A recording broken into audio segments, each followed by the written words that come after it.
చెంచా చప్పుళ్లతో చరిత్ర సృష్టించిన నాయకుడు. ముద్రగడ పద్మనాభం నిరసనల్లో ఓ విభిన్న అధ్యాయం. రాజకీయాల్లో నిరసనలు అనగానే ధర్నాలు, రాస్తరోకోలు, నిరాహార దీక్షలు, ఆందోళన ర్యాలీలు గుర్తుకు వస్తాయి. కానీ మాజీ మంత్రి స్వర్గీయ ముద్రగడ పద్మనాభం తన నిరసనలకు ఒక ప్రత్యేకమైన గుర్తింపును తీసుకువచ్చారు.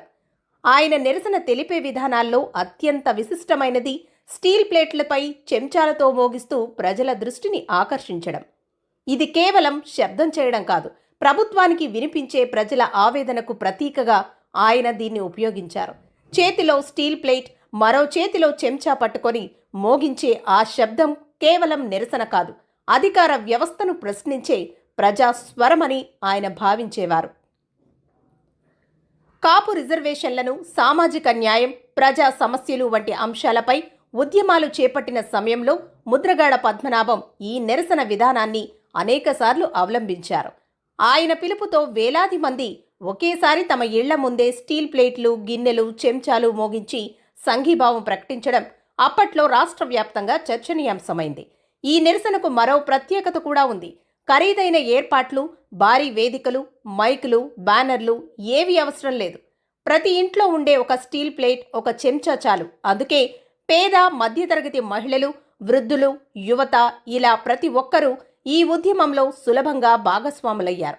ప్రజలందరికీ అందుబాటులో ఉండే నిరసన రూపంగా ఇది నిలిచిపోయింది.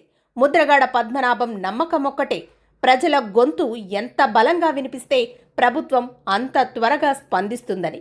ఆ ఆలోచనకే ప్రతీకగా చెంచా ప్లేట్ నిరసన నిలిచింది. శబ్దం ద్వారా నిశ్శబ్దంగా ఉన్న అధికార వ్యవస్థను మేల్కొల్పాలన్న సందేశం అందులో దాగి ఉండేది.